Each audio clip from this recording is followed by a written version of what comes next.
এক রাজার দরবারে রাজা তার মন্ত্রীকে বলল, কালকে আমি তোমাকে 3টে প্রশ্ন করব, তুমি তৈরি হয়ে এসো। মন্ত্রী সেটা শোনার পর থেকেই বেশ কিছুটা চিন্তিত হয়ে গেল। বাড়িতে গিয়েও সে বেশ চিন্তিতই ছিল।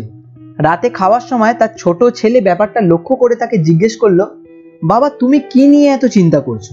তোমার চোখে মুখে চিন্তার ছাপ স্পষ্ট ফুটে উঠেছে। মন্ত্রী তার ছেলেকে বলল, রাজামশাই বলেছেন কালকে আমাকে 3টে প্রশ্ন করবেন। এখন কি প্রশ্ন করবেন আর আমি তার ঠিকঠাক উত্তর দিতে পারবো কিনা এই ভেবে আমার চিন্তা হচ্ছে। মন্ত্রীর ছেলে ছিল খুবই বুদ্ধিমান। সে তার বাবাকে বলল, বাবা কালকে তুমি আমাকে রাজামশাইয়ের কাছে নিয়ে চলো, আমি তোমার হয়ে প্রশ্ন 3টের উত্তর দিতে চাই। তো মন্ত্রী তার পরের দিন তার ছেলেকে নিয়ে রাজামশাইয়ের কাছে গেল এবং রাজামশাইকে বলল, যদি আপনি কিছু মনে না করেন আমার হয়ে আমার ছেলে এই প্রশ্নগুলোর উত্তর দিতে চায়। রাজামশাই তা শুনে রাজি হয়ে গেল। সে ওই ছেলেটাকে প্রথম প্রশ্ন করলো, আচ্ছা বলো তো ওপরওয়ালা কোথায় থাকে? ছেলেটা বলল, রাজামশাই আমি এই উত্তর দেওয়ার আগে চাই আমাকে 1 গ্লাস মিষ্টি দুধ এনে দেওয়া হোক।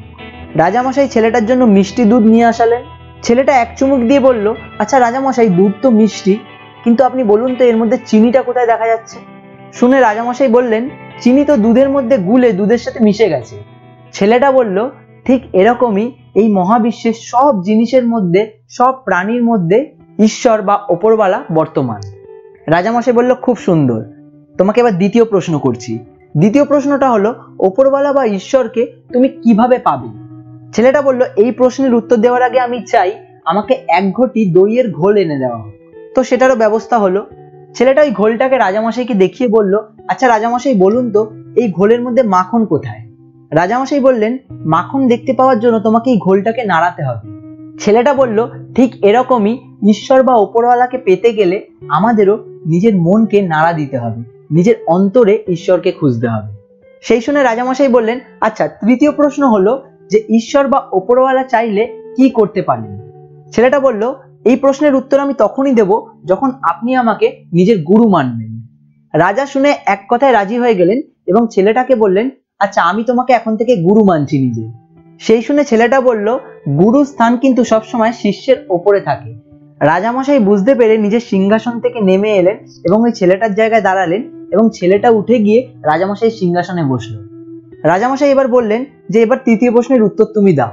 ছেলেটা বলল, আপনি নিজেই তার প্রমাণ পেলেন যদি ঈশ্বর বা ওপরওয়ালা চায় এক মুহূর্তের মধ্যে একজন রাজাকে একজন সাধারণ মানুষ আর একজন সাধারণ মানুষকে রাজা বানিয়ে দিতে পারে।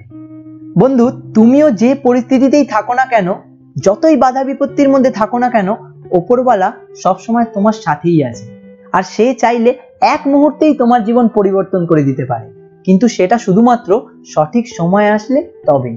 তোমাকে শুধু সেই সঠিক সময়ের জন্য অপেক্ষা করতে হবে।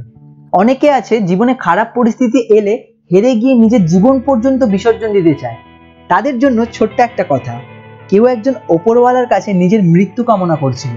ওপরওয়ালা তাকে বলল, তোকে না হয় মৃত্যুই দেব, কিন্তু সেই মানুষগুলোকে কি জবাব দেব যারা আমার কাছে তোর জীবনের জন্য প্রার্থনা করে। তাই তো আমি সবসময় বলি, নেভার গিভ আপ, তোমারও সময় বদলাবে। সাকসেস উইন্ডো থেকে আমি নীলাদ্রি ছিলাম তোমাদের সাথে। আর ভিডিওটা ভালো লাগলে লাইক ও শেয়ার করে দিও। আর এরকম ভিডিও আরো দেখার জন্য লাল সাবস্ক্রাইব বাটনটা অবশ্যই কালো করে দিও। সবাই ভালো থেকো, দেখা হচ্ছে পরের ভিডিওতে। ধন্যবাদ।